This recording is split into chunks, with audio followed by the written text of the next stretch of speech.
साहित्यरत्न लोकशाहीर अण्णाभाऊ साठे यांचे स्मारक पुतळ्याच्या रूपाने उभे राहावे, तसेच सर्वोपयोगी अद्ययावत सभागृह उभारले जावे। सर्व लोकप्रतिनिधी एक विचाराने अशा लोकोपयोगी कामासाठी आवश्यक निधी उपलब्ध करून देऊ, असे आश्वासन राज्याचे सामाजिक न्याय तथा जिल्ह्याचे पालकमंत्री संजय सिरसाट यांनी दिले होते। त्याच अनुषंगाने पुतळ्याच्या कामास काल रात्रीपासून सुरुवात झाली आहे।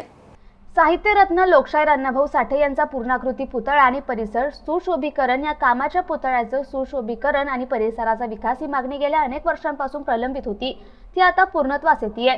काल रात्रीच्या सुमारास अण्णाभाऊ साठे यांचा पुतळा पोलीस बंदोबस्तामध्ये काढण्यात आला असून तो महानगरपालिकेच्या सुपूर्द करण्यात आलाय आणि या ठिकाणचं काम जलद गतीने होईल, असे या ठिकाणी असलेले संजय ठोकळ आणि बांधकाम विभागाचे अधिकाऱ्यांनी सांगितले।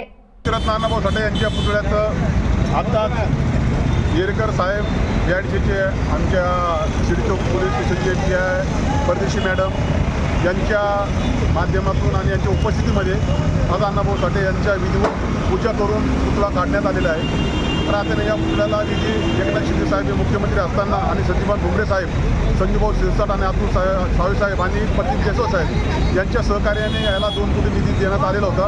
आता उद्यापासून याचं काम चालू होणार आहे, परंतु 2 कोटीमध्ये पूर्ण काम होणार नाही, त्यामुळे यासाठी 3 कोटी वाढीव निधी देण्याचे आश्वासन आणि संजूभाऊ सिरसाट आजच बोलले की मी देतो आणि अतुलभाऊ साहेबसुद्धा म्हणले की 3 कोटी वाढून येतो। त्यामुळं ह्या महामानवाचे डॉक्टर बाबासाहेब आंबेडकर, छत्रपती संभाजी महाराज आणि साहित्यरत्न अण्णाभाऊ साठे या पुतळ्याचं एकदम जोरदार काम आणि अत्यंत महाराष्ट्रामध्ये असं देखणं काम 5 कोटीमध्ये होणार आहे। त्याचप्रमाणे अण्णाभाऊ साठेच्या कामाला उद्यापासून सुरुवात देणार आहे आणि या सर्व कामासाठी आमचे BIDCचे कार्यकारी अभियंता येरकर साहेबांचे सहकार्य लाभलं, त्या पोलीस प्रशासनातर्फे आमच्या परदेशी मॅडम आहेत त्याच्या सर्व टीमचं सहकार्य लाभलं। त्यामुळे या सर्वांचं मी इथं आभार व्यक्त करतो आणि माहिती सरकारचे आहे मी अभिनंदन करतो।